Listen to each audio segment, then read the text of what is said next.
So, andito kami ngayon sa Sula Bridge. Welcome sa Sula Bridge. Whee!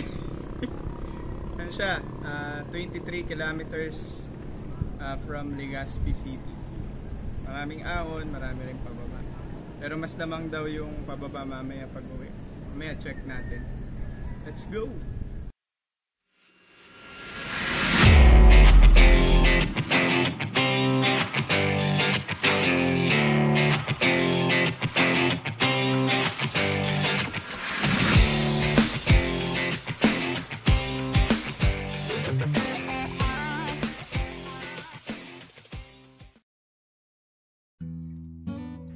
Time check, 5 AM na at bike day natin ngayon.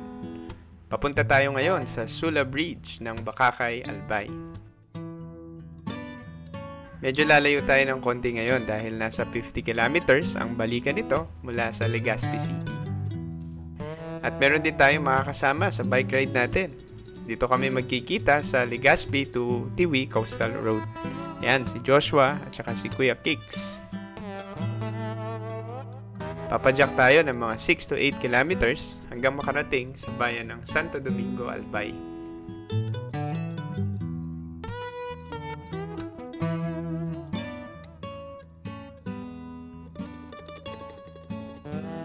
At kapag nakita na natin itong magandang tulay ng Santo Domingo, landmark ito para mag-ready na tayong kumanan papunta sa loob ng bayan.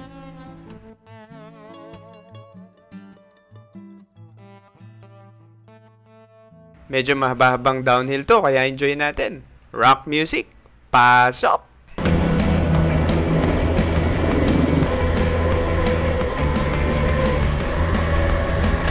Woohoo! Pag nakita na natin itong pamilihang bayan, slow down na tayo dahil kakanan na tayo dito. Tapos kanan ulit. Tapos, dire-diretso na ito pababa. Let's go!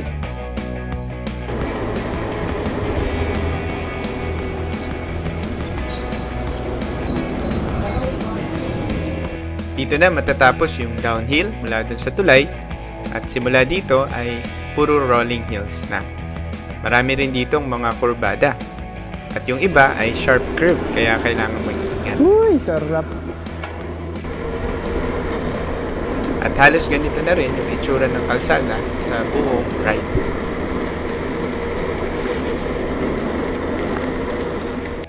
Ayun o!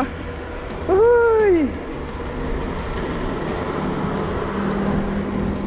May area dito, nakita na yung dagat. Ayun, oh. Wow! Napaka-peaceful.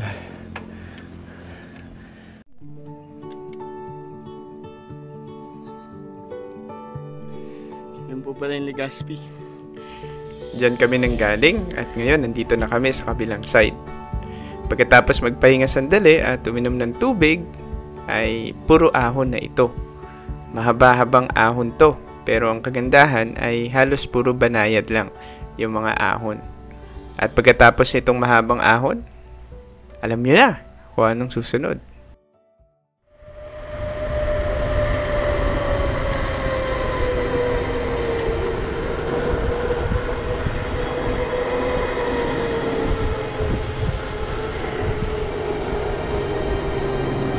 Go, mahal!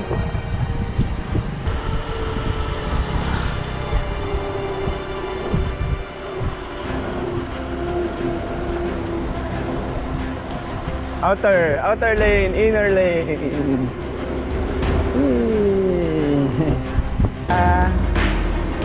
Slow down. Huminto sila dito para magbigay ng warning. Kaya magandang tandaan din itong signboard na to kasi mula dito ay sobrang tarik ng pababa. Hindi ko pa nagagawa. Malalim yan. Tara. Go, go! Nauna na si Rachel pero napahinto rin siya dito kasi meron siya nakitang kakaiba. Ano kaya yun?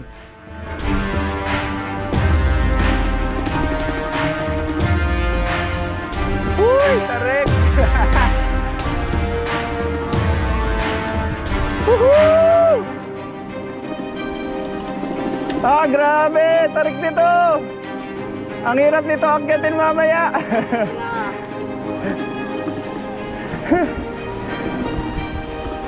Slow down for safety.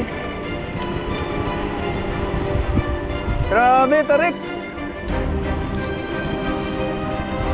Ang tibay ng loob ni Joshua. Woo! Slow down! Slow down, di pa natin kabisado. Yung nakita nyong curve kanina, yun na yung pinakamatarik papunta dito sa Sula Bridge. Go, go, go! Woohoo!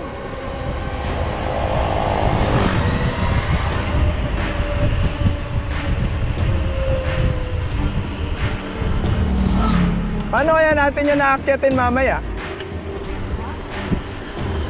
Paano natin yung naakyatin mamaya?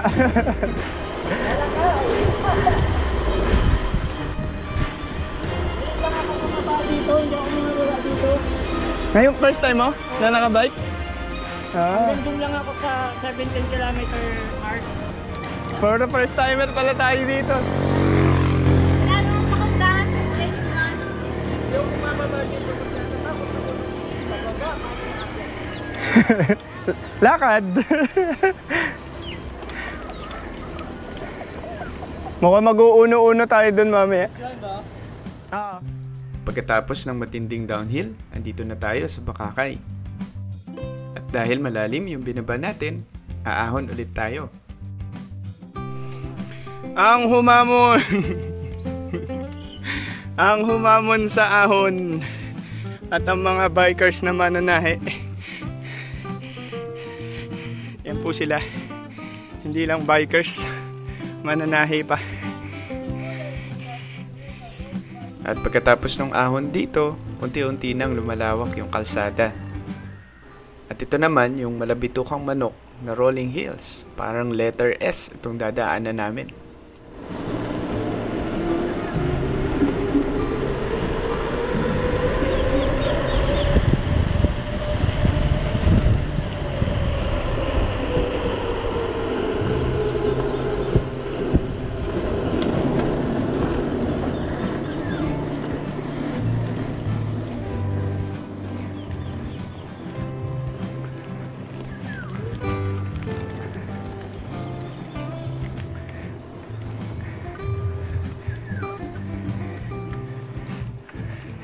Wait lang, ganda mag-video dyan. Sayang, di ko kayo na-videohan.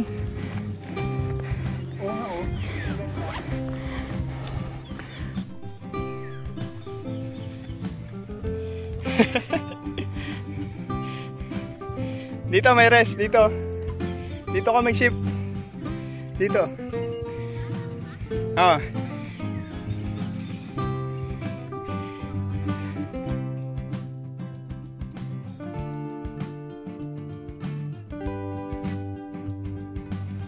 Bulusok yan ah.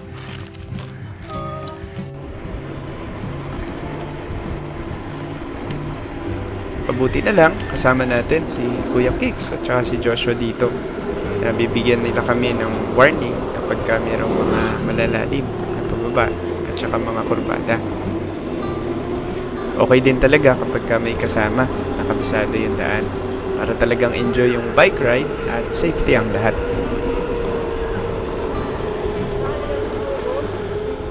Oy, kalabaw!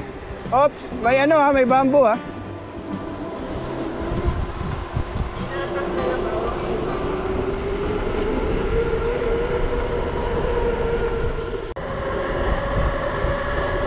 Finally, after ng maraming rolling hills, sabay-sabay kaming bababa para makita itong Sula Bridge. Tara, sabayan nyo na rin kami. You have arrived at your destination. Welcome to Sula Bridge.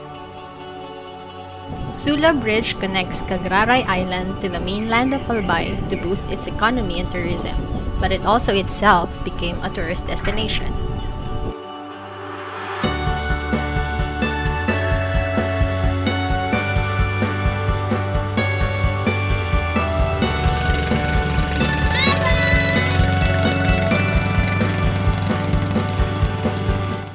This is the Sula Channel. It is a saltwater channel with calm turquoise water that links Albay Gulf to the Pacific Ocean.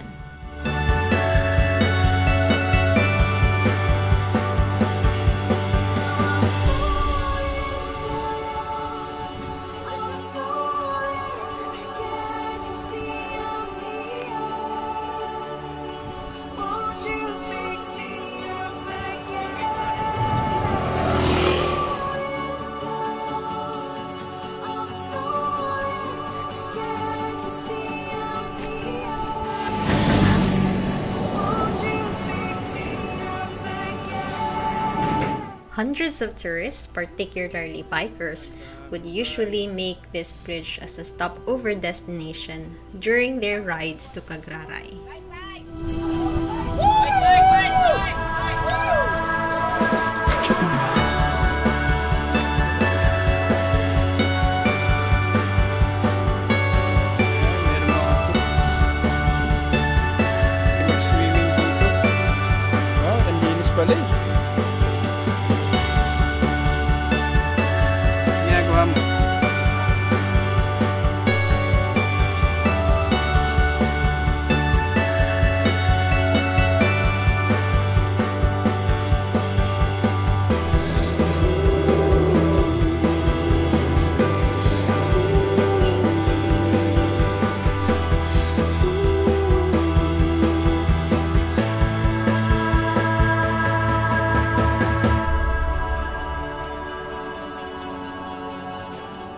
Thank you for visiting Sula Bridge. Don't forget to take a picture or two and enjoy the view.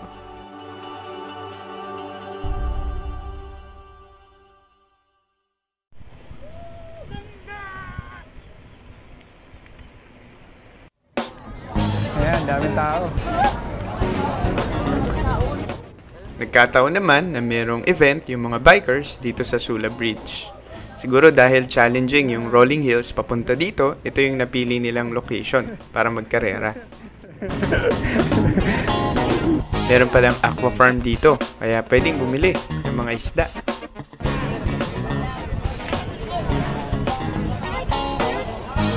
Balik na po kami. At dito, i-highlights na lang namin yung mga magandang nadaanan namin pabalik. Tapos almusal tayo.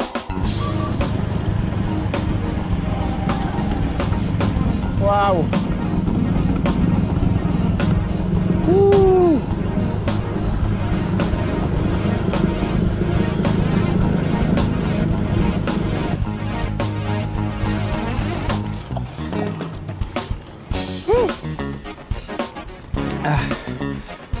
Deadly part.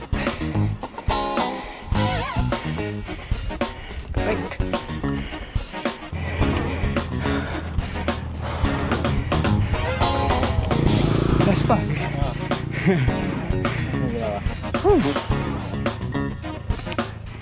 Nakatiray sila. Pinagkir. Ay, salamat. Pababa na. Wow. Nagdadagat.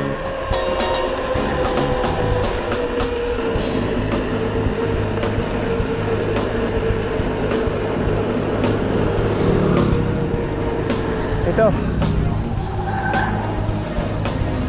Ito yun. Ayun, itong pipili shake daw muna kami. Ay, napakainit na. Yan. We're here. Katapos naming mag-bike ng konti. Ayan, kain muna. Pa kami nagkaalmusal.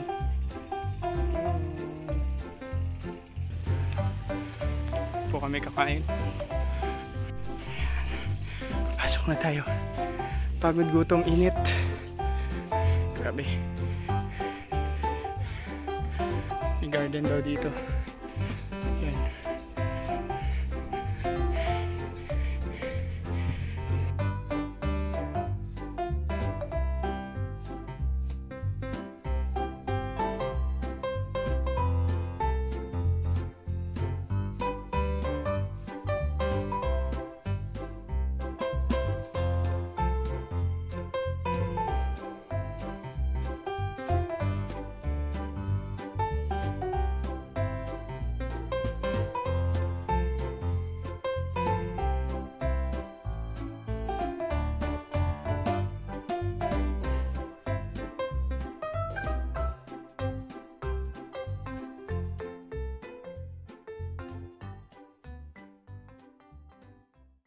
So, ito na yung pili basil nila. Bakit? Ano na ang lasa?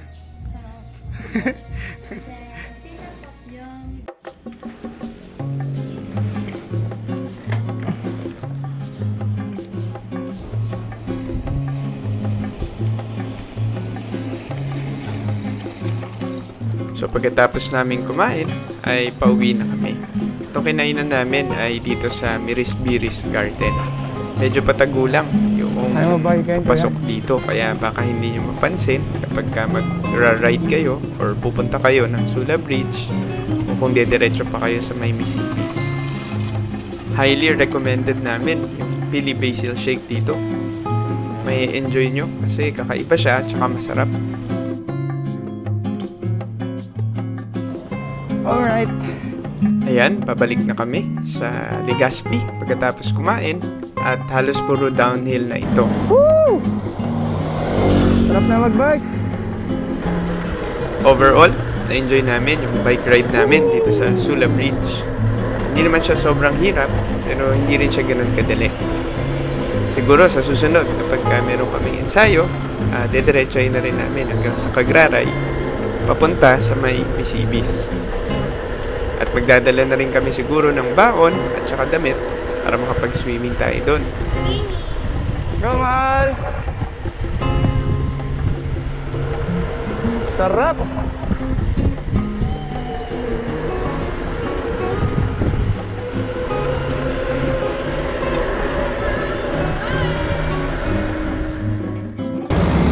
At nakabalik na ulit tayo dito sa may main highway. Inabot din kami ng halos 6 na oras dito sa bike ride natin. Pero kasama na rin doon yung kwentuhan, sightseeing, at saka yung kainan.